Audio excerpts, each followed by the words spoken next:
حضور اقدس صلی اللہ علیہ وآلہ وسلم ایک مرتبہ اپنے چچا عباس رضی اللہ تعالی عنہ سے فرمایا، اے عباس، اے میرے چچا، کیا میں تمہیں ایک عطیہ کروں، ایک بخشش کروں، ایک چیز بتاؤں، تمہیں 10 چیزوں کا مالک بناؤں؟ جب تم اس کام کو کرو گے تو حق تعالی شانہ تمہارے سب گناہ پہلے اور پچھلے، پرانے نئی غلطی سے کیے ہوئے اور جان بوجھ کر کیے ہوئے، چھوٹے ہوں یا بڑے، چھپ کر کیے ہوں یا کھلم کھلا کیے ہوں، سب ہی معاف فرما دیں گے۔ وہ کام یہ ہے کہ 4 رکعت صلاۃ و تسبیح کی نیت باندھ کر پڑھو، اور ہر رکعت میں جب الحمدللہ اور سورت پڑھ چکو تو رکوع سے پہلے، رکوع میں جانے سے پہلے سبحان اللہ والحمدللہ ولا الہ الا اللہ واللہ اکبر 15 مرتبہ پڑھو۔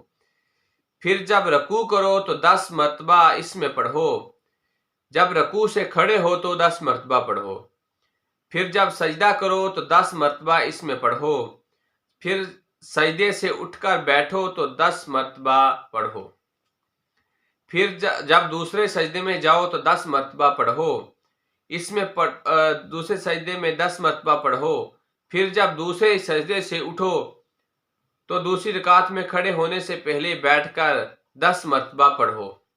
ان سب کی میزان 75 ہوئی، 75۔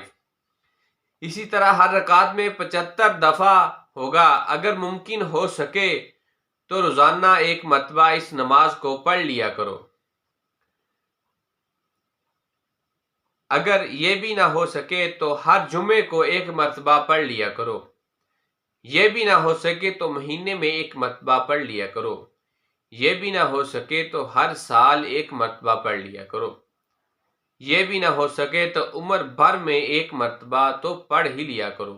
یعنی کہ صلاۃ و تسبیح ایک ایسی نماز ہے جس کی وجہ سے اللہ تبارک و تعالی ہمارے پچھلے جو گناہ سارے ہیں، چھوٹے ہوں بڑے ہوں، یعنی کہ سب گناہ معاف ہو جاتے ہیں۔ اللہ تعالیٰ جو ہم نے پڑھا سنا اس پر عمل کرنے کی توفیق عطا فرمائے۔ افضل ذکر لا الہ الا اللہ محمد الرسول اللہ صلی اللہ علیہ وآلہ وسلم۔